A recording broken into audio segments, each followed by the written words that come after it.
30 days சேலஞ்சில் இன்னைக்கு டே 2. டே 2ல் என்னென்னா சர்ஃபேஸ் ப்ரொடெக்ஷனை பற்றி தான் நீங்கள் பார்க்க போகிறீங்க. ஸோ சர்ஃபேஸ் ப்ரொடெக்ஷன் மீன்ஸ் நாங்கள் எப்போவுமே ரெசினாட் பண்ணும் போது எங்களோட கீழே இருக்கிற சர்ஃபேஸ் எவ்வளோ க்ளீனாக இருக்கணும், அண்ட் அது மட்டும் இல்லாமல் நாங்கள் ஊற்றுறது கீழே பட்டா எப்படி ரிமூவ் பண்ணிக்கணும், எங்களோட சர்ஃபேஸ்க்கு எதுவுமே டேமேஜ் ஆகாத மாதிரி என்ன மாதிரி பண்ணலாம் அப்படின்றது தான். ஸோ இதுக்கு நாங்கள் மெயினாகவே யூஸ் பண்ணுறது என்னென்னு பார்த்தீங்கன்னா க்ளீன் ஒர்க்குக்கான சிலிகான் மேட்ஸ் இல்லாட்டி பிளாஸ்டிக் ஷீட்ஸ் இல்லாட்டி க்ளோத்ஸ் சரி நாங்கள் யூஸ் பண்ணி தான் நாங்கள் இந்த ஒர்க்கை பண்ணுவோம்.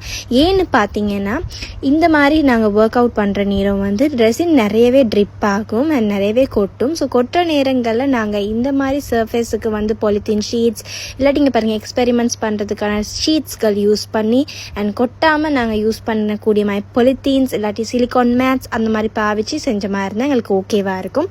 ஸோ இன்னைய டேக்கான கொஷன் என்ன பார்த்தீங்கன்னா பார்ட் ஏ அண்ட் பார்ட் பியை மிக்ஸ் பண்ணினா பிறகு எப்படி பபிள்ஸ் ரிமூவ் பண்ணுறதுன்னு தான்.